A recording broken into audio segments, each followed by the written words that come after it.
ಅರಸೀಕೆರೆ ತಾಲೂಕು ಗಂಡಸಿ ಹೋಬಳಿಯ ಸರ್ಕಾರಿ ಮಾದರಿ ಹಿರಿಯ ಪ್ರಾಥಮಿಕ ಶಾಲೆಯಲ್ಲಿ ಶಾಲಾ ವಾರ್ಷಿಕೋತ್ಸವವನ್ನು ಬಹಳ ಅದ್ದೂರಿಯಾಗಿ ಆಚರಿಸಲಾಯಿತು.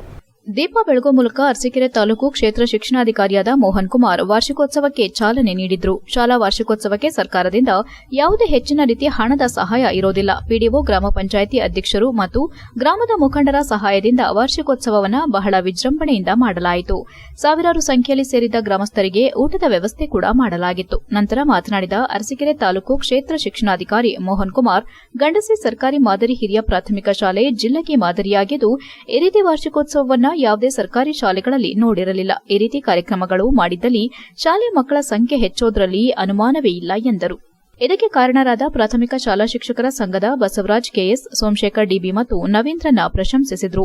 ಇದೇ ಸಂದರ್ಭದಲ್ಲಿ ಎಸ್ಡಿಎಂಸಿ ಅಧ್ಯಕ್ಷ ಮಹಾಲಿಂಗಪ್ಪ, ಗ್ರಾಮ ಪಂಚಾಯಿತಿ ಅಧ್ಯಕ್ಷ ದಿನೇಶ್, ಮಾಜಿ ಉಪಾಧ್ಯಕ್ಷ ಕೋಟಿ ಪ್ರದೀಪ್, ಸದಸ್ಯರಾದ ಜಗದೀಶ್ ಕುಮಾರ್, ಮಾಜಿ ಅಧ್ಯಕ್ಷರಾದ ನಾಗರಾಜಣ್ಣ, ಗ್ರಾಮದ ಮುಖಂಡರಾದ ಅಯ್ಯಣ್ಣ, ವಿರೂಪಾಕ್ಷ, ಪ್ರಾಥಮಿಕ ಶಾಲಾ ಶಿಕ್ಷಕರ ಸಂಘದ ಬಸವರಾಜ್ ಕೆಎಸ್, ಸೋಮಶೇಖರ್ ಡಿಬಿ ಮತ್ತು ನವೀನ್ ಹಾಗೂ ಶಿಕ್ಷಕ ವೃಂದ ಮತ್ತು ಅಪಾರ ಸಂಖ್ಯೆಯ ಪೋಷಕರು ಮತ್ತು ಗ್ರಾಮಸ್ಥರು ಉಪಸ್ಥಿತರಿದ್ದರು.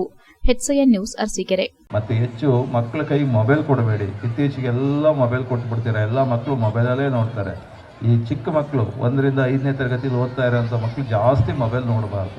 ಮೊಬೈಲ್ಗೆ ಅಡಿಕ್ಟ್ ಆಗ್ಬಿಡ್ತಾವೆ ಮಕ್ಕಳು. ಯಾಕೆ ಅಂದರೆ ಮಕ್ಕಳು ಆಡ್ತಾ ಬೆಳಿಬೇಕು. ಆ ಮಕ್ಕಳು ಆಟ ಆಡಲಿ ತಪ್ಪೇನಿಲ್ಲ, ಸಂಗೀತ ಕೇಳಲಿ ತಪ್ಪೇನಿಲ್ಲ, ಸ್ಪೋರ್ಟ್ಸ್ ಆಡಲಿ ತಪ್ಪೇನಿಲ್ಲ. ಮಕ್ಕಳು ಜನರ ನಡುವೆ, ಸಮಾಜದ ನಡುವೆ ಒಡನಾಡ್ತಾ ಬೆಳಿಬೇಕು. ನೋಡ್ರಿ, ನಮ್ಮ ಮಕ್ಕಳಿಗೆ ಎಲ್ಲ ಹೆಂಗೆ ಆಟ ಆಡ್ಕೊಂಡಲ್ಲಿ ಎಷ್ಟು ಆರಾಮಾಗಿ ರಾಜಾರೋಷವಾಗಿದ್ದಾರೆ.